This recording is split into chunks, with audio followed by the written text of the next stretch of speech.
Yo, what is good, YouTube? Welcome back to another JC2K video. In today's video, we're going to be ranking the top 10 best power forwards in NBA 2K23 MyTEAM. I apologize for only one video today, although I may do a leaks video later on this afternoon to make up for that. Having a really busy Wednesday and not able to do a ton of content today, so I do apologize about that. But look, do have time to get y'all a video here and then hopefully a video on leaks later this afternoon as well. Before we hop into the video though, if you haven't already, make sure you hit that subscribe button. Help me push towards the 12,000 subscriber mark on the channel. I upload every single day. Would really appreciate it if y'all do subscribe. And without further ado, let's hop right into it. Starting off with number 10, going with Marc Gasol. Still, I think he is one of the best Galaxy Opal cards in the game. This is an elite level budget card who can still compete against the best power forwards in the game because he's 7'1" with 7'4" wingspan, very capable speed, elite shooter, and also very, very good all-around defender, especially on the interior, and a great slasher. Has half quick first step, Agent 3, catch and shoot, limitless range, bully, posterizer, rise up, anchor, box up, beast, brick wall, interceptor, rebound chaser. A lot of good cards, a lot of good badges on this card. He's very complete. He holds it down defensively. He's got quick drops. He's got good sigs, PG size up, wall escape, a little behind the back, and this Devontae kickback base, Kobe up around very quick. It's a nice release, smooth and easy to green, decently fast. Just a really, really good all-around card who I think almost gets a little bit underrated at times now because he is a Galaxy Open, because he's been out for a while, but he's a guy who can really compete at a very high level at the power forward position. Number 9, go with Dikembe Mutombo. Dikembe's biggest attribute is the fact that he is still 7'2".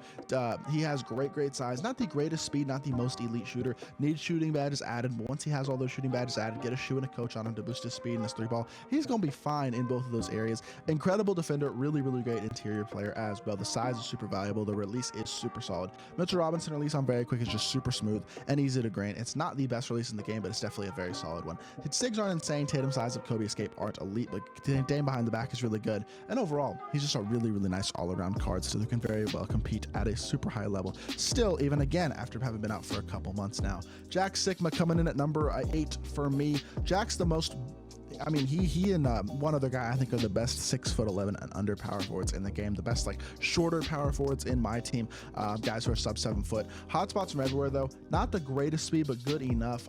Elite defender, really good slasher, and an absolutely incredible shooter. Super complete on the badge side, especially as a shooter and as a defender. But has clamp area, quick first step, bully, drop stepper, limitless takeoff, masher, rise up, across the board. Just a lot to like.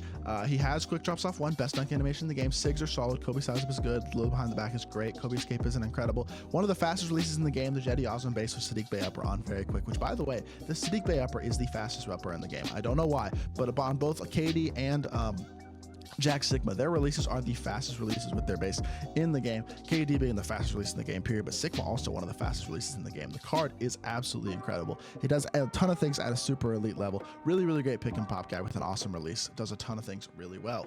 Jokic is a card I've been talking about a lot since 2K made him free last week, and he is a dog, man. He's a free invincible card, basically, is what he is. Hopefully, everybody has this card at this point because you've had several options and opportunities to get him. But 6'11" with a 7'3" wingspan. Hotspots aren't great. They haven't updated those for whatever reason, but everything else, I mean, the stats are 95 plus and everything, pretty much 97, 98, 99 across the board, like invincible stats. And then he's got 55 Hall of Fame badges, the same amount of Hall of Fame badges all these invincible cards have. Nearly every HOF in the game, every single important HOF he does have. His release is incredible. Normal leaner, Steph size up, wall escape, low behind the back, and quick drops off 1, which makes him basically a clone animation wise of the point guard hero Jokic with better stats, basically invincible stats and badges. And I mean, he is one of the most complete options at the power forward position in the game, stat, badge, animation wise. The only reason he's not a bit higher on this list is because admittedly he is only 6'11", and that is something that does matter at least a bit in my team still. Size is really important, and 6'11", that's just not quite elite size at the power forward position at this point.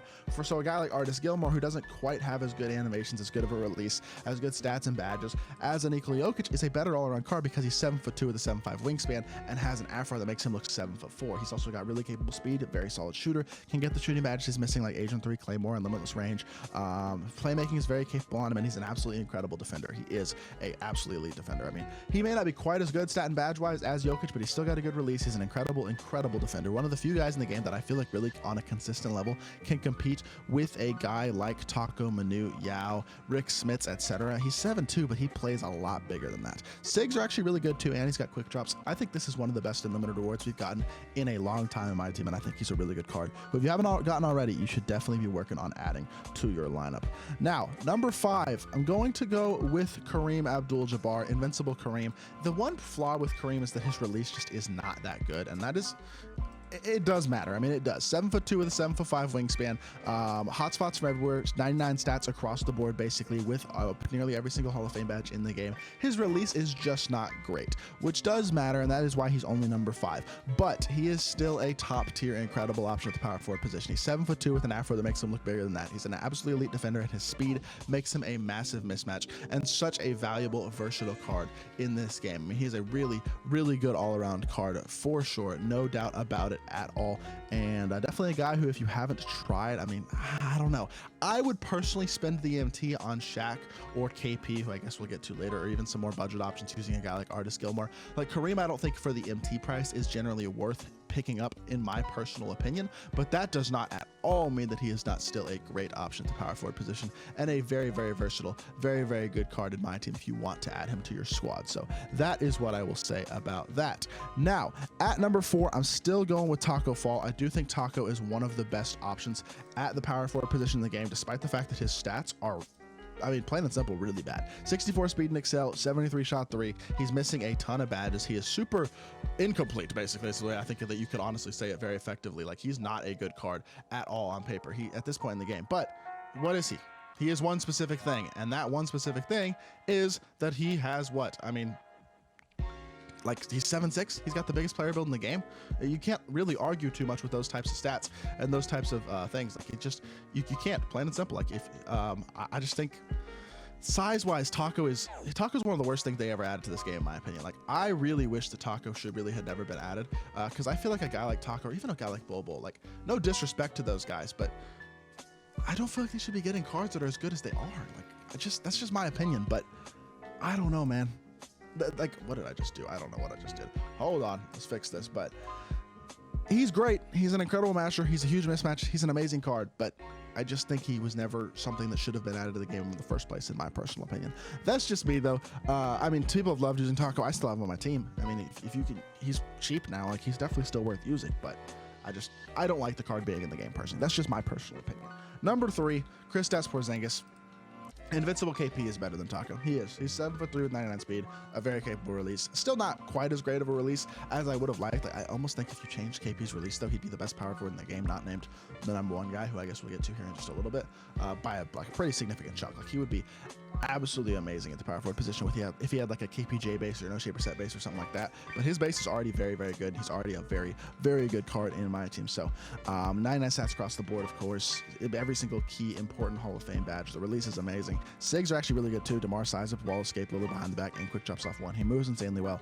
My gameplay with KP was one of my favorite gameplays that I've done in a while. That card is so good. If y'all want to check that out, I mean, y'all will see how good he is. He is a top 3 power forward for sure. But number 2, I'm going with Shaq. Even though he's 2 inches smaller than KP, being 325 pounds with his player ability, plays bigger than anybody else at 7'1" in the game, has a great wingspan, hotspots from everywhere. Stats and badges are perfect, of course, but his release is incredible. Montrezl Harrell base, John Wall up around very quick, which is absolutely amazing release. DG size up. Kobe escape isn't the best, but that's okay because he just moves so glitchy. He's such a matchup nightmare with his size, with the stiff arm animations he gets, the shove animations under the rim, and how incredible his release is. Also the Lillard behind the back and quick drops off 1, and the Shaq 0-2 dunk under the rim. I mean, he is something special. Shaq is one of the best cards in this game.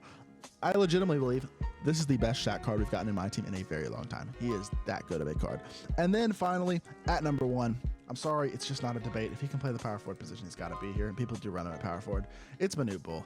Card is the best card in the game still, in my opinion. Now, KD is close, but I do think Manute, I mean, it's hard to not be able to use Manute in a high level. That's the best way that I think I can describe the card. He is the easiest card to use in the entire game, and I don't think it's particularly close. He is ridiculously good and ridiculously overpowered, but also has an incredible release, great stats, 83 speed and excel, 88 shot 3. Like, a lot to like about Manute in terms of his stats and badges too. He's not like a Taco card where his stats and badges are just bad. He's got, 40 Hall of Fame badges. He's super complete. He's got really good all-around stats and badges. And again, he's 7'7". Incredible defender, very versatile, has a great release, and even has pretty solid SIGs and everything as well. He is a top tier card, like stat and badge badge wise as well, but then you combine him with being 7-7, and it's just over. It's not even a debate. He is for sure the best power forward in the game, and probably still the best card in the game, although you could make an argument for KD if you wanted to. But with that being said, that is my top 10 power forwards list. Let me know what you think of my list down in the comment section down below. If there's anything you would change, anybody you would add to the list, feel free to let me know as well. And yes, I hope y'all did enjoy the video. If you do, make sure you hit that like button, leave a comment, and subscribe. I'll be back with more 2K content very, very soon, and I appreciate y'all. Peace.